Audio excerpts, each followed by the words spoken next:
Social media mentally लोगों की जो ज़हनी सेहत है उसको बहुत बुरा इम्पैक्ट कर रहा है। और ये बात मैं बार-बार आप लोगों को समझाने की कोशिश कर रहा हूँ। क्यों? क्योंकि मैं एक साइड पे हूँ कॉर्नर के, आप दूसरी साइड पर बैठे हैं।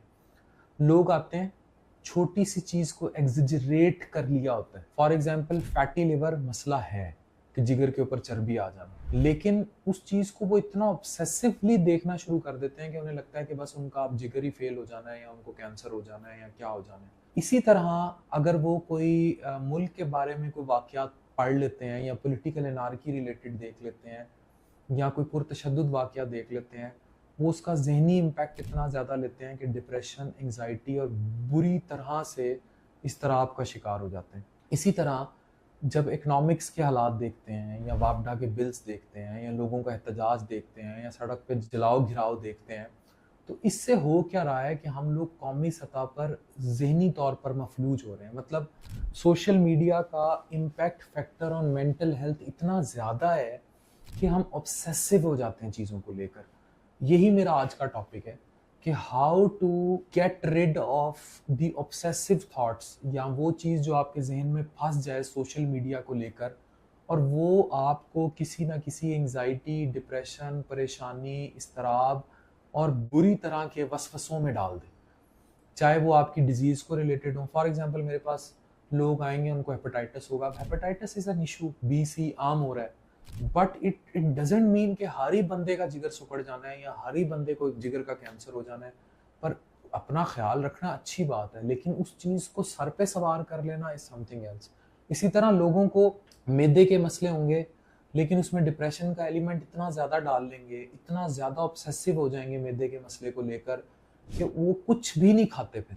मतलब उनको कोई भी चीज़ हो वो टॉलरेट होगी नहीं। इवन आम रोटी, चावल, खाने के कोई भी चीज़ है वो उनका मैदा कबूल ही नहीं करेगा, क्योंकि वो ऑब्सेस्ड हो गए होते हैं कि ये चीज़ हमें।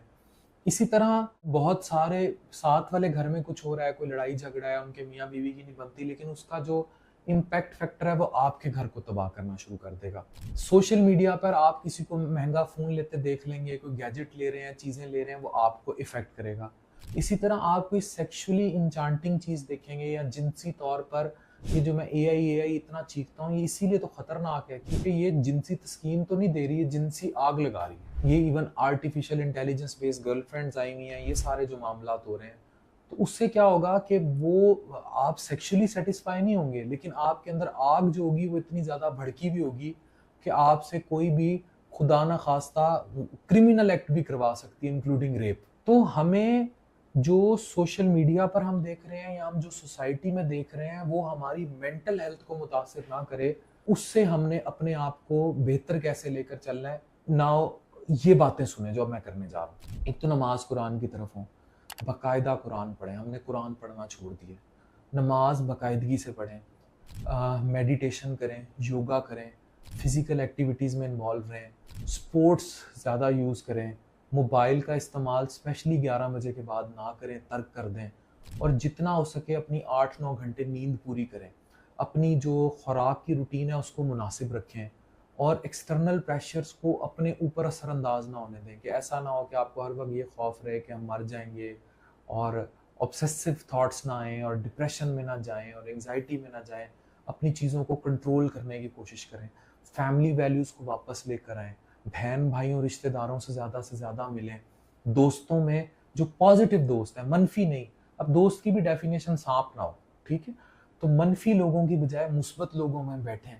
जब ये टायर डेवलप कर लेंगे ना, तो इस मौजूदा मादियत के या डिजिटलाइज़ेशन या सोशल मीडिया के दौर में आप अपनी मेंटल हेल्थ को बहुत अच्छा रख पाएँगे। This is the crux of the video जो मैं आप लोगों को पढ़ाना चाह रहा था। Thank you very much.